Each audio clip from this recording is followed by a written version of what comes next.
안녕하세요. 쿠바의 야구 정체성, 오랜 독립투쟁 두 번째 편 시작하도록 하겠습니다. 저는 아주대학교 사학과 박구병입니다.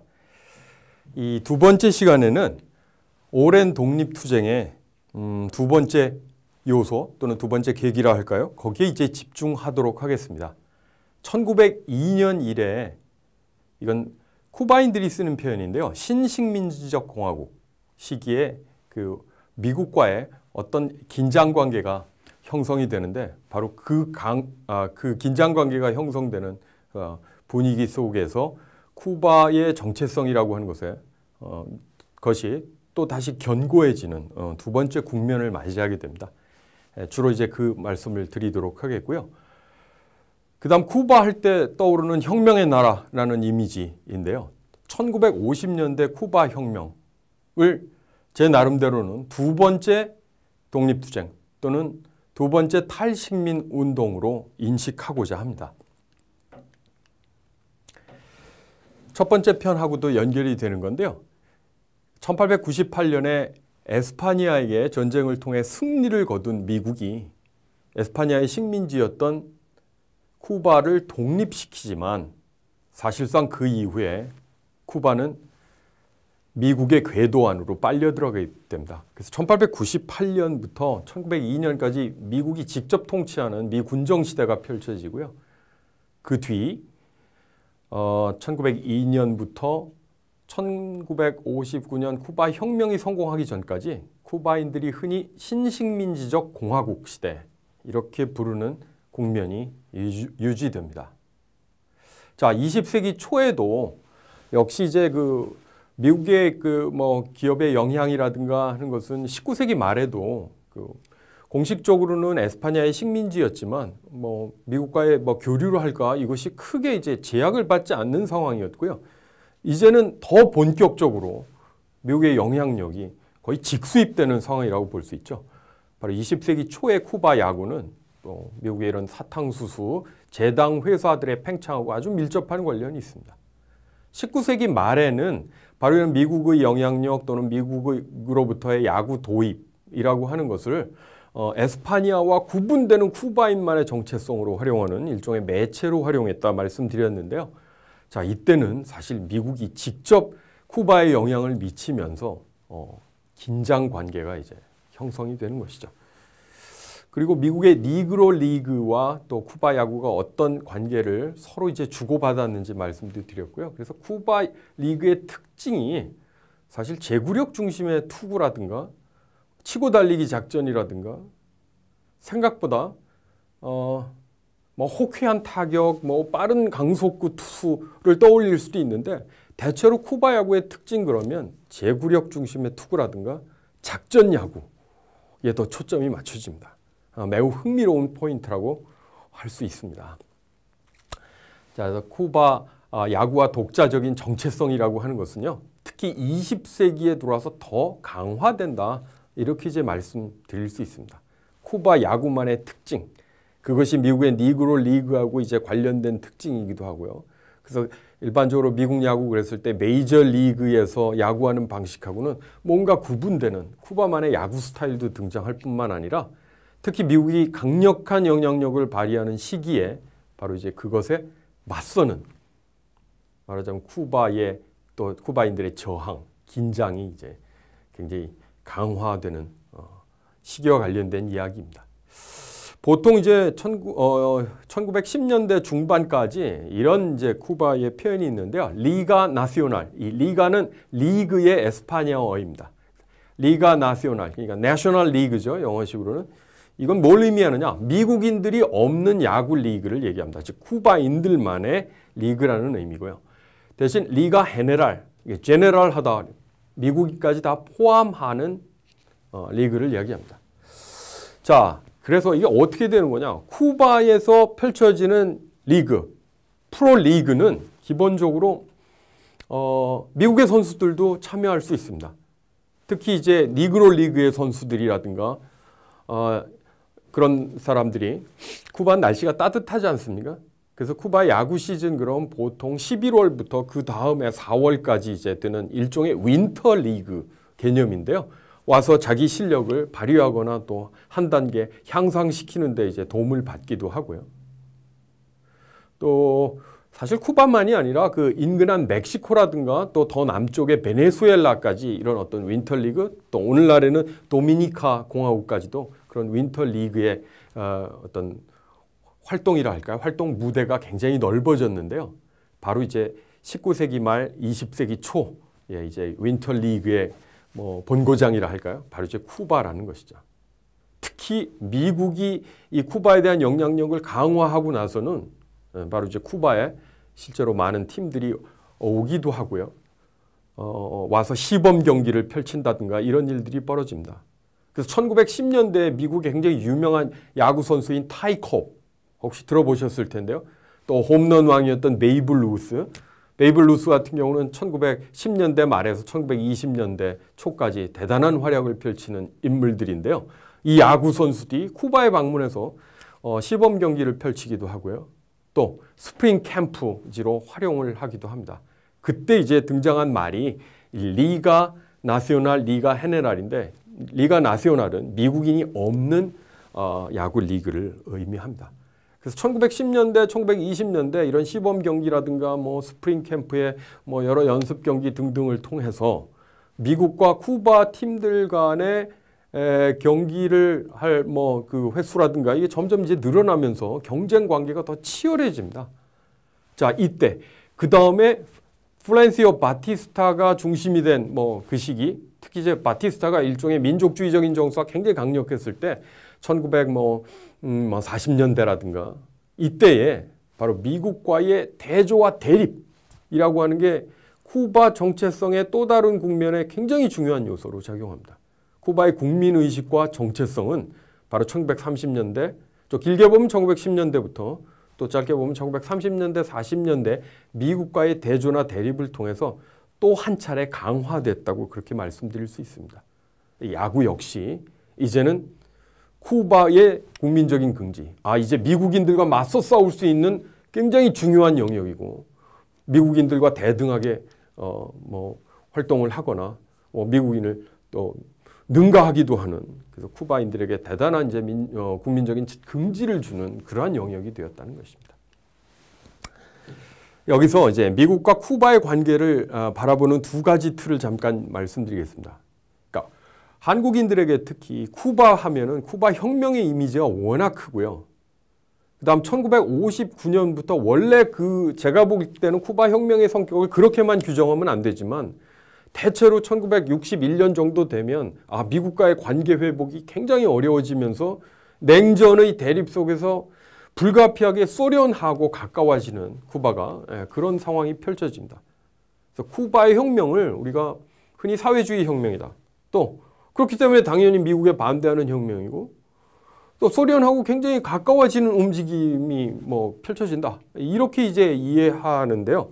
제가 볼 때 그러한 이해의 틀은 냉전 대립의 틀이라고 생각합니다.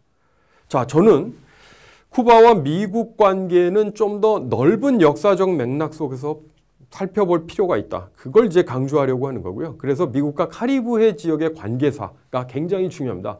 1898년 이후에 미국과 쿠바가 어떤 관련을 맺는가. 또 더 멀리 가자면 공식적으로는 에스파니아의 식민지 시대였지만 19세기 초 그러면 미국도 이제 당시에는 신생공화국이었는데요. 예를 들어 토마스 제퍼슨 시대 이렇게 떠올려 보면 그 당시 토마스 제퍼슨의 구상도 그렇고요. 미국의 고위 관리들이 쿠바 정도는 미국의 영향력이 충분히 확산될 수 있는 곳이라고 생각해서 심지어 어떤 경우에는 쿠바를 에스파니아로부터 매입을 하려고 시도를 한다든가 이런 일들을 계획하게 됩니다. 그만큼 쿠바하고 미국의 거리도 가깝거니와 일종의 미국의 영향력 아래에 있다고 이제 생각을 해왔기 때문에요. 바로 제가 이제 말씀드리려고 하는 건 이 두 번째, 미국과 카리브해 지역의 관계사의 측면에서 미국과 쿠바 관계를 좀 더 폭넓게 인식할 필요가 있다. 그걸 오늘 강의를 통해서 이제 제가 강조하려고 합니다. 자, 쿠바놀로지스트와 쿠바니스트. 이 표현은 사실 냉전 시대에 더 유용한 대립의 틀인데요. 쿠바놀로지스트는 이런 겁니다. 쿠바 문제 전문가. 한국도 예컨대 이제 공산권에 대한 정보가 없을 때 뭐 북한 문제 전문가, 중국 문제 전문가들이 이제 활동을 하셨는데 이제 그분들이 뭐 그분들의 그 연구를 모두 한꺼번에 이제 굉장히 폄하하려는 의도는 아니지만 쿠바 문제 전문가라고 하는 것은 그러한 접근입니다. 이데올로기적인 접근이 아무래도 그 기반을 이루지 않나 생각하고요. 쿠바니스트는 그거보다는 이제 쿠바학이라고 해야 되겠죠. 쿠바를 일종의 학문적인 대상으로 그래도 접근하려고 하는 그런 뭐 이념적인 그 접근의 대상이라기보다는 뭐 연구 대상이요. 뭐 그래서 좀 더 다른 어떤 접근 방식을 도모하는 이제 집단이라고 볼 수 있죠. 자, 한국인들에게 또 알려진 이 그 1992년 미국 영화 A Few Good Men이 있는데요. 이게 바로 이제 그 쿠바인들에게는 사실 잃어버린 땅이라고 할 수 있는 관타나모, 즉 1902년 이후에 관타나모 그러면 바로 그 미국의 해군 기지가 이제 들어서서 쿠바인들이 쉽게 갈 수 없는 땅이 됐거든요. 그러니까 미국의 관점에서 보면 특히 이제 이념적으로 굉장히 이제 다른 체제가 분명해졌을 때 1960년대 중반 이후라든가 그럴 때는 미국으로 봐서는 최전선인 겁니다. 우리로 얘기하면 판문점 거의 이제 북방 한계선을 앞에 뭐 이제 휴전선을 앞에 둔 바로 그 상황에서 펼쳐지는 굉장히 뭐랄까 굉장히 묵직한 주제의 영화인데요. 또 거기서 이제 그런 어떤 대립 구도를 보여주는 그 영화적인 그 감각이라 할까 그것이 굉장히 이제 오랫동안 기억에 남았던 그런 영화라고 할 수 있습니다. 자, 그래서 제가 다시 말씀드릴 것은 냉전 대립의 틀보다는 좀 더 넓은 의미에서 또 넓은 맥락에서 미국과 쿠바의 관계를 좀 들여다볼 필요가 있다. 오늘 두 번째 이 쿠바의 오랜 독립의 두 번째 계기는 바로 이 포인트하고 밀접한 관련이 있습니다. 자, 플랫 수정안이라고 하는 기막힌 문서인데요. 자, 이것은 뭐냐면 자, 플랫은 미국의 커네티컷 출신의 미국 연방 상원의원입니다. 근데 미국 연방 상원의원이 쿠바 헌법의 수정안을 만듭니다. 자, 이게 어찌 된 일이죠? 자, 쿠바가 공식적으로 에스파냐로부터 독립을 했다라고 하는 건 뭘 의미합니까? 주권 국가가 됐다는 의미인데 어떻게 남의 나라 사람이 헌법 수정안을 만들어주죠? 자, 그래서 결국은 어떻게 되느냐 하면 언제든지 미국이 필요하면 쿠바의 내정에 개입할 수 있는 법적인 근거를 마련하는 셈입니다. 자, 이게 1903년이라고는 돼 있지만 발의된 게 1901년부터고 해서 나름대로 치열한 논의를 거쳐서 1903년에 확정이 되는 쿠바인들로 봐서는 이게 우리가 주권 국가냐라고 의문을 품게 만드는 그런 다소 불편한 문서이죠. 자, 거듭 말씀드리지만 1898년에 에스파냐와의 전쟁에서 승리한 뒤에 미국이 쿠바에서 군정을 실시하고 관타나모만의 해군 기지를 설치합니다. 그리고 이제 장기 임대라는 표현이 흥미로운데요. 지금 이 순간까지 2021년 3월까지 장기 임대 중입니다. 자, 플랫 수정안 3조를 한번 보실까요?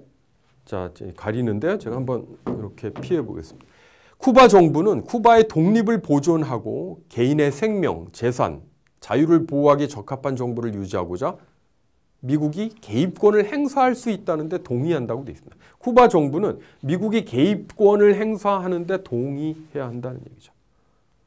자, 이건 30년대 미국의 프랭클린 루스벨트 행정부가 나오면서 다른 적게 개입하겠다, 아주 강한 개입을 멈추겠다 한 설린 정책을 구사하는 시기까지 이제 계속 된 바 있고요. 자, 영어 텍스트이긴 하지만 제가 잠깐 좀 전에 보신 게 바로 이 3조고요. 자, 여기 이제 3조의 내용이 그런 겁니다. 쿠바 정부가 동의한다. 자, 그리고 이제 7조까지 있는데요. 6조 한번 보시면은 여기에 보시면 어떤 섬 이름이 나와요. 이제 영어식으로는 Isle of Pines. 그 에스파냐식으로는 쿠바식으로는 피노스라고 되어 있습니다. 이제 소나무의 섬 이런 건데 쿠바 섬이 이제 있고요. 쿠바 섬 바로 이제 그 밑에 작은 섬이 있어요. 서남 쪽에 그 섬입니다. 지금은 약간 이름이 바뀌어가지고 나중에 보여드릴게요. 여기 보면 자, 플랫 수정안 제6조에 보면 이 소나무의 섬이 쿠바의 영향으로부터 배제된다는 거예요. 빠진다라고 되어 있습니다. 자, 이거 뭘 의미해요? 아, 미국이 관리할 수도 있다라는 것을 강하게 이제 시사하는 거고요. 이제 7조를 보시면은 7조에는 여기 보면 쿠바 정부가 미국에게 어떤 필요한 땅을 팔거나 리스, 장기 임대할 수 있다. 임대할 수 있다. 이렇게 돼 있어요. 어떤 땅이냐 하면 자, 코올링이라고 하는 것은 연료를 공급하는 겁니다. 연료 공급지라든가 그 다음에 해군 기지 용도로 특정한 땅을 미국에게 매각하거나 임대할 수 있다. 자, 이게 어떤 땅하고 밀접한 관련이 있는 거죠? 바로 관타나모하고 밀접한 관련이 있습니다. 바로 이 지역에 미국의 해군 기지가 있고요.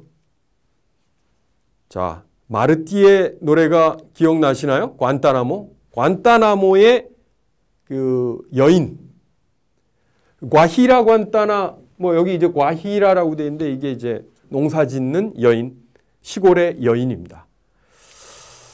이건 어떻게 되나요? 예. 1891년에 호세 마르티가 이 시를 썼을 때 관타나모는 쿠바인들이 갈 수 있는 땅이었죠. 그러나 1902년 이후에 물론 이제 1895년 이제 그 쿠바에 저항한 에스파냐에 저항하는 그 식민 그 독립투쟁의 첫 국면에서 이 국민 시인인 호세 마르티는 사망한다고 말씀드렸는데요. 그 이후에 어떻게 해요? 이런 해군 기지가 생기면서 관타나모는 쿠바인들이 쉽게 갈 수 없는, 말하자면 쿠바인들에게는 잃어버린 고향과 같은 땅이 되었습니다. 그래서 이 노래 어떻게 해요? 네. 쿠바인들에게 그 잃어버린 땅 관타나모를 떠올리게 하는 일종의 국민가요로 이제 자리 잡게 되는 것이죠. 예. 자, 여기 이제 뭐 미국의 어떤 책에서 제가 가져왔는데요. 이 제목 보시면은 이제 뭐 라틴 아메리카와 카리브해 지역에서 미국에게 우호적인 독재자 이름이 나옵니다. 예, friendly dictators 이렇게 미국의 우호적이라는 얘기고요. 여기 보시면은 예, 풀렌시오 바티스타가 나옵니다. 쿠바 독재자인데요. 이 사람이 이제 첫 번째 집권한 게 1933년부터입니다. 자, 그런데 이제 지난 시간에 뭐라고 말씀드렸냐면 1940년 가장 그래도 쿠바 역사상 민주적인 성격의 헌법을 통과시키는데 뭐 동의를 했고요. 그다음 1940년대에는 민족주의적인 어떤 정책을 진작시킨 바 있다고 말씀드렸죠. 그러다가 1952년에 쿠데타를 하면서 그런 민족주의자로서의 이미지가 사실 크게 실추됩니다. 그래서 일반적으로 프렌시오 바티스타라는 이름은 쿠바 혁명 세력들의 타도 대상이었다. 이렇게 이제 많이 우리에게 이제 각인되어 있죠. 바로 이 1952년에서 58년까지의 시기에 특별히 그런 성격, 독재자로서의 성격, 그 다음에 이제 헌법 체제를 유린한 자로서의 성격이 강화됐다고 그렇게 이제 보시면 되겠습니다. 자, 두 책을 잠깐만 이제 보여드릴 텐데요. 제가 한번 들어볼게요. 여기 이제 혹시 보이시나요? 자, 이것은 The Pride of Havana라고 하는 책이고요. 또 하나는 이렇게 되어 있습니다. 예, 저 보이시죠? 학교 책을 빌려와서 여기 바코드가 찍혀 있습니다. 자, 이 두 책이 사실 좀 대조적입니다. 자, 왼쪽의 책 The Pride of Havana 잘 보시면은 그 위에 네 사람의 얼굴이 나오는데요. 예, 제가 이번 시간에 좀 소개해드릴 쿠바 20세기 전반기 쿠바의 유명 야구 선수들 4명의 얼굴들입니다. 좀 이따가 누군지는 소개해드리겠고요. 자, 이렇게 포함해서 쿠바 야구의 황금기를 중심으로 이제 서술을 하고 있는데 이분의 직업은 사실 로베르토 곤살레스 에체바리아 예일대학교, 미국 예일대학교의 라틴 아메리카 문학교수, 비교 문학교수입니다. 자, 대단하시죠? 이제 문학교수이자 열렬한 야구 팬이자 사실 쿠바에서 태어났다가 미국으로 이주한 쿠바를 떠난 사람이라고 할까요? 예.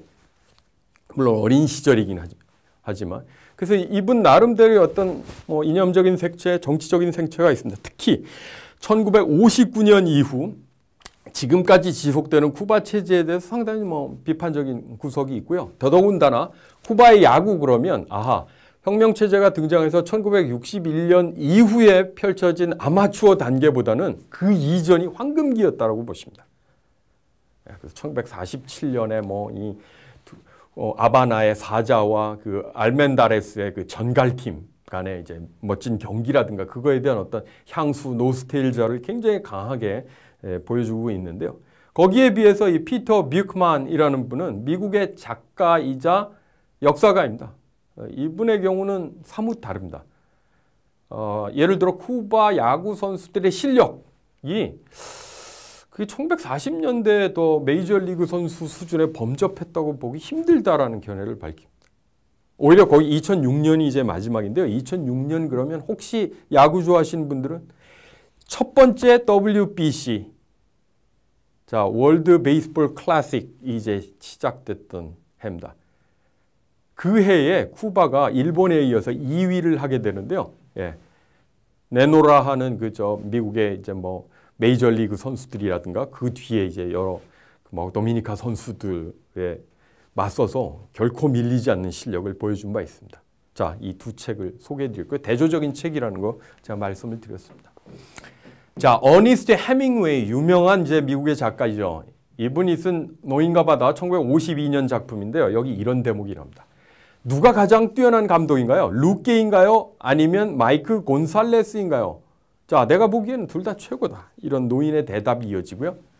자, 지금 여기 루케하고 마이크 곤살레스 이 두 사람은 20세기 전반기 쿠바의 유명 선수들 가운데 두 사람입니다. 자, 아까 이제 The Pride of Havana라는 책에 20세기 전반기를 수놓은 유명 선수 4명이 소개되어 있다고 그랬는데요. 그 4명의 이름은 이렇습니다. 호세 델라 카리닷 멘데스. 별명이 검은 다이아몬드예요. 미국인이 그렇게 붙였습니다. 아시겠죠? 이제 흑인이었습니다. 1910년대 미국의 메이저리그 선수들이 가서 방문 경기를 할 때도 결코 뒤지지 않는 대단히 이제 실력 있는 우타의 선수였고요. 공교롭게 4명이 전부 다 오른손으로 던지고 오른쪽 그 타자가 치는 타석에서 치는 그런 유형의 선수들입니다. 아돌프 루케라고 하는 사람 좀 전에 이제 그 대화 속에 나와 있죠. 이 사람이야말로 이제 아바나의 아주 열정적인 쿠바인을 대변하는 인물이고요. 1914년부터 35년까지 이제 메이저리그 신시내티 레즈 등에서 이제 활약한 선수입니다. 기교파 피처고요. 1923년에 무려 27승을 거둬서 그것이 지금까지 이어지는 신시내티 레즈라는 팀의 그 역사상 단일 시즌 최다승으로 아직까지 남아 있습니다. 그런 인물이고요. 그럼 1940년대에는 이미 은퇴해서 이 알멘다레스 전갈팀의 감독이었습니다. 자, 아까 소개해드린 어떤 책이 The Pride of Havana인데요. 이 아돌프 루케에게 붙은 별명입니다. 아바나의 긍지. 자, 반면에 그와 좀 대조적인 선수인데 거의 비슷한 시기에 활약했던 마이크 곤살레스가 있습니다. 아까 이제 노인과 바다에 나오는 누가 더 뛰어난 감독이냐 할 때 또 다른 사람이죠. 역시 이제 비슷한 시기에 태어나서 1890년생인데요, 두 사람이. 그러다가 이제 역시 메이저리그에서 열심히 활동한 이 사람 포수입니다, 캐쳐. 그러다가 이제 또 세인트루이스라는 팀의 코치와 감독까지 역임을 한 바 있고요.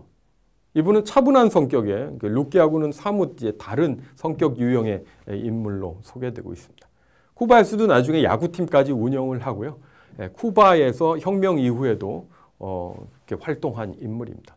또 하나 가장 유명한 인물이라고 한 사람만 꼽으라 그러면 바로 이 마르틴 엘 인모르탈 디 이고를 들 수 있는데 이 엘 인모르탈은 불멸의 그런 뜻입니다.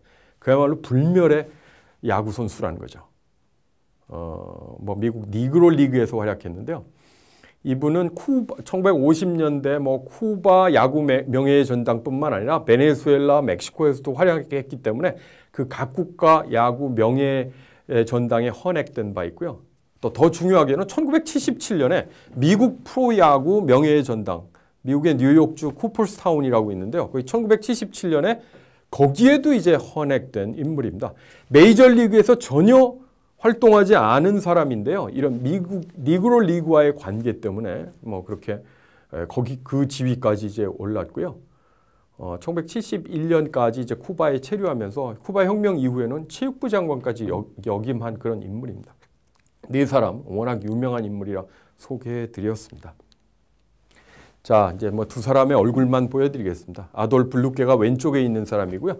중간하고 이제 그 오른쪽에 있는 인물이 마이크 곤살레스입니다. 마이크 곤살레스가 1919년부터 1921년까지 뉴욕 자이언츠 팀에서 뛰었는데 그 중간에는 그 유니폼을 입고 있는 사진입니다. 둘이 굉장히 이제 한 사람은 다혈질, 한 사람은 좀 차분한 성격이 굉장히 달랐던 인물이고요. 자, 이제 마지막 국면인데요. 제가 이제 강조하려고 하는 것은 쿠바 혁명이 어떤 성격이냐라고 하는 겁니다. 거듭 말씀드리지만 미국과 쿠바의 관계도 좀 더 넓은 역사적 맥락에서 파악해야 하듯이 쿠바의 혁명 역시 좀 더 넓은 맥락에서 파악할 필요가 있지 않을까. 즉 에스파냐의 마지막 식민지에서 미국의 보호령이 돼서 미국의 뒷마당에서 발생한 최초의 사회주의 혁명, 이게 바로 이제 오늘날 쿠바 혁명에 붙은 뭐 성격 규정이라고 할 수 있는데요. 좁게는 그게 1953년에서 59년 1월까지 이제 펼쳐진 격변입니다. 뭐 피델 카스트로, 또 아르헨티나 태생이지만 쿠바에서 활동한 체게바라의 이름이 이제 거론되죠. 그 어떤 성격이냐? 사회주의 혁명이라고만 간단하게 되는 것보다는 좀 더 그 넓은 맥락을 볼 필요가 있다. 세 가지 요소입니다. 하나는 정치적 주권과 민주주의를 이루는 혁명, 민주주의 혁명. 그다음 경제적 독립. 여기서 이제 경제적 독립이라고 하는 게 이제 굉장히 강력한 민족주의적인 성향을 드러내는 것이죠. 무슨 얘기냐면 1902년까지 뭐 공식적으로는 독립을 했어요. 그런데 미국인들의 투자도 엄청나고 쿠바의 기관 산업이 대부분 미국인들 투자자의 뭐 소유가 되는 것입니다. 이런 상황에서 쿠바의 젊은 청년들이 도대체 우리가 독립한 게 맞느냐라는 질문을 던지는 거죠. 또 사회 정의도 빼놓을 수 없는 혁명의 지향점입니다. 이것은 7월 26일 운동 세력이 쿠바를 향해서 진군했던 멕시코에서 이제 망명하던 사람들이었는데요. 결국 쿠바에서 활동하다가 이제 밀려나서 1956년 11월에 발표한 강령에 뚜렷하게 나타나 있습니다. 그래서 저는 이것을 탈식민 혁명이다 또는 두 번째 독립투쟁이다. 뭐 그런 관점에서 좀 더 그 독립투쟁적 성격을 좀 강조할 필요가 있지 않을까 생각하고요. 물론 사회주의를 표방하는 혁명으로 전환된 게 맞습니다. 근데 냉전 대립이 고조되고 미국의 또 이렇게 강한 압박과 관련돼 있기 때문에 이건 상대적으로 좀 보실 필요가 있지 않을까 생각하고요. 한마디로 사회주의 혁명보다는 호세 마르티의 정신을 계승한 혁명이라고 하는 게 더 적절한 표현 같습니다. 자, 제가 1940년 뭐 쿠바 헌법을 살짝 말씀드렸고 그게 어떻게 바티스타 체제에서 유린되었는가를 말씀드렸는데 1959년 혁명이 성공하고도 이제 헌법을 크게 뜯어고치지 않았는데요. 1976년에 쿠바 헌법을 정비하게 됩니다. 그때 뭐라고 얘기하느냐? 자, 드디어 호세 마르티의 깊은 열망이 마침내 성취됐다. 이 헌법은 호세 마르티의 열망을 아주 분명하게 나타내는 헌법이라고 피델 카스트로 이하 혁명 세력이 이렇게 정리를 합니다. 마르티의 혁명인 것이죠. 경제적 독립, 민족주의를 위한 혁명. 자, 민주주의 하면 빼놓을 수 없는 게 바로 에이브리함 링컨이라는 미국 대통령입니다. 국민을 위한 국민에 의한 혁명. 자, 이건 피델 카스트로가 미국 워싱턴 DC에 있는 링컨 기념관에 방문했을 때의 사진입니다. 자, 피델 카스트로가 미국에 방문했다? 혁명 직후에? 다소 의아하실 수 있는데요. 이게 사실이고요. 1959년 4월에 그가 어쨌든 존중하는 민주주의의 사도라고 할 수 있죠. 또 여러 사람이 있을 수 있지만 링컨의 이름이 돋보이지 않습니까? 그 앞에서 헌화하고 존경을 표하는 사진이고요. 그 다음에 당시의 미국의 부통령이었던 리차드 닉슨, 나중에 이제 대통령이 되죠. 이 사람하고 1959년 4월에 회담합니다.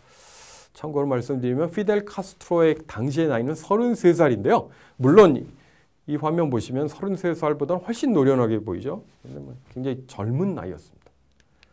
자, 피델 카스트로가 거기에 멈춘 게 아니고요. 미국에서도 세계적으로 유명한 하버드 대학에 가서 야간 연수를 합니다. 약 5만 명의 이제 군중이 모였는데요. 대단히 인기를 끈 것으로 되어 있습니다.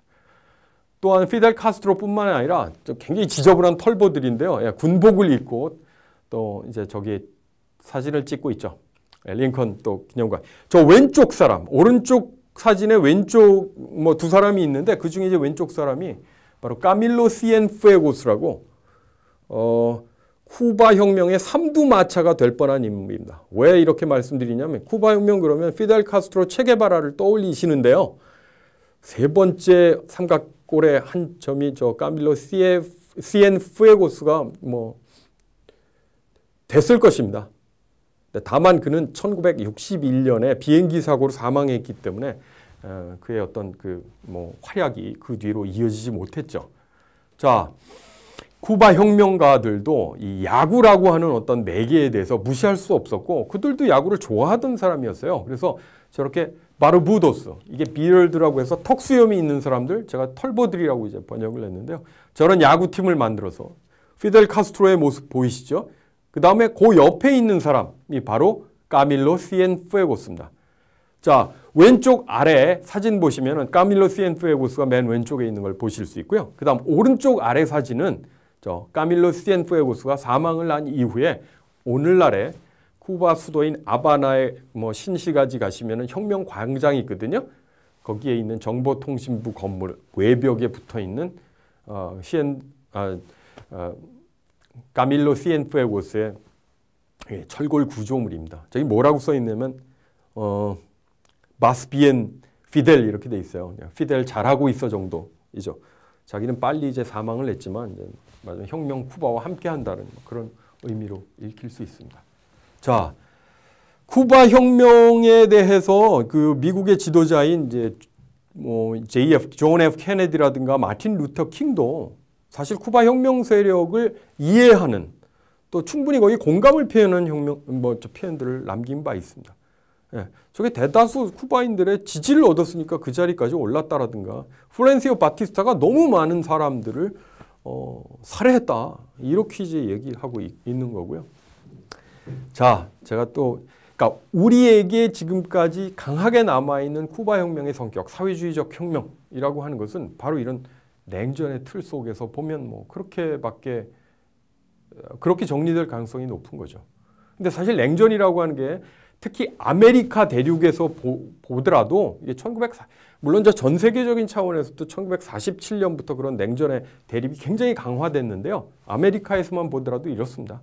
리우 조약이라든가 또 미주 기구가 1947년, 48년 막 이렇게 생기고요. 한마디로 얘기하면 미주 기구는 미국 중심의 말하자면 반공 체제라고 볼 수 있어요. 자, 미주 기구에서 쿠바 혁명이 점점 급진화되니까 어떤 결정을 내리게 되느냐면요. 1962년 1월입니다. 아메리카 대륙에서 어떤 국가가 마르크스 레닌주의를 고수하면 그건 미주 기구의 설립 취지에 맞지 않다. 아메리카의 단합과 유대를 깨뜨린다. 그래서 결국 쿠바 정부를 미주 기구에서 배제합니다. 이게 축출하는 거죠. 그게 1962년 1월입니다. 자, 이런 방식으로 아메리카에서 쿠바 혁명은 완전히 고립됩니다. 아메리카에서 그야말로 미국의 영향이 막강한데 어느 누구의 지원을 받지 못하고 경제적인 제재가 이루어지고 이런 상황에서 쿠바의 선택, 결국 소련의 어렵사리 가까이 가게 되는 거죠.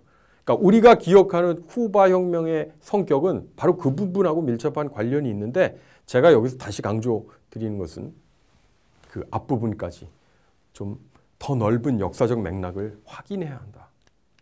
자, 그래서 쿠바 혁명 체제도 결국은 이제 뭐 굉장히 어려운 뭔가 이렇게 뭐랄까요, 이제 고립된 상황에서 생존을 모색하는 단계인데요. 1991년까지는 어느 정도 버텼다고 볼 수 있습니다. 왜냐하면 소련의 지원을 받거든요. 그런데 91년 이후에는 소련이 무너진 다음부터는 그야말로 뭐 의존할 데가 더 없어지는 거죠.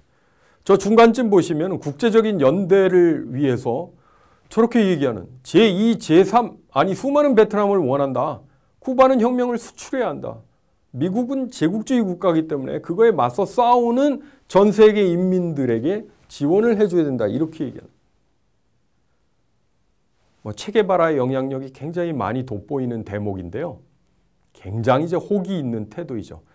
근데 사실 오늘날에도 그렇고요. 1960년 기준으로 얘기해도 당시에 뭐 1960년 기준으로 쿠바 인구가 714명 정도고요. 미국은 1억 8천만.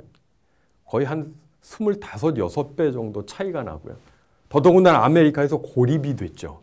그럼에도 불구하고 쿠바가 저런 식으로. 그 어떤 학자의 표현에 따르면 쿠바는 작은 나라인데 어떻게 해요? 대국의 외교 관계를, 외교 정책을 구사하고 있다. 사실 쿠바에서 굉장히 힘들었을 겁니다.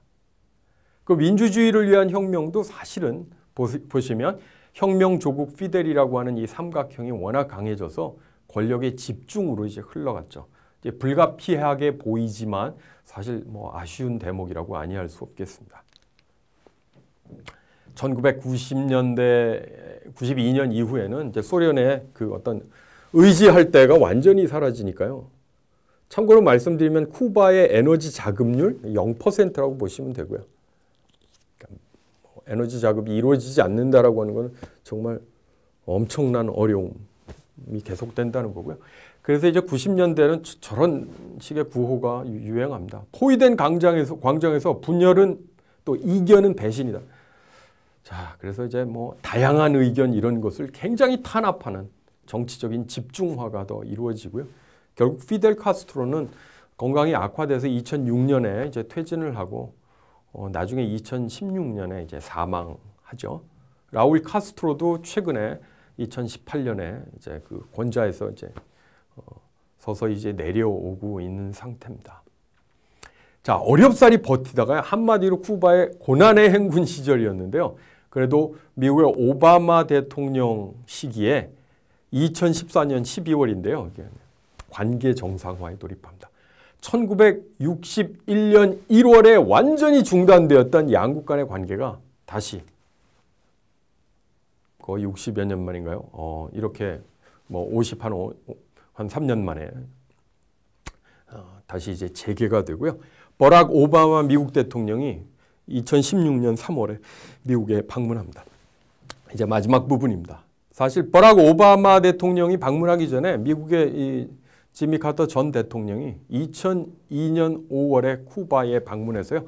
이때 이제 쿠바 리그의 올스타전이었는데 그때 시구하는 모습입니다. 누가 같이 보이시나요?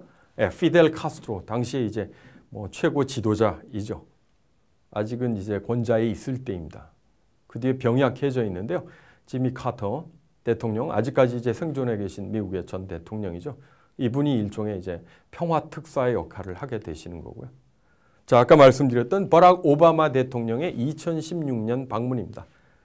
자, 2006년 이후 그의 형인 피델 카스트로의 뒤를 이은 혁명 1세대 라울 카스트로가 당시에 이제 쿠바의 그 인민권력의회의 상임위원장, 즉 뭐 바꿔 얘기하면 국가평의회 의장으로서 이렇게 버락 오바마와 정상회담을 하는 것입니다.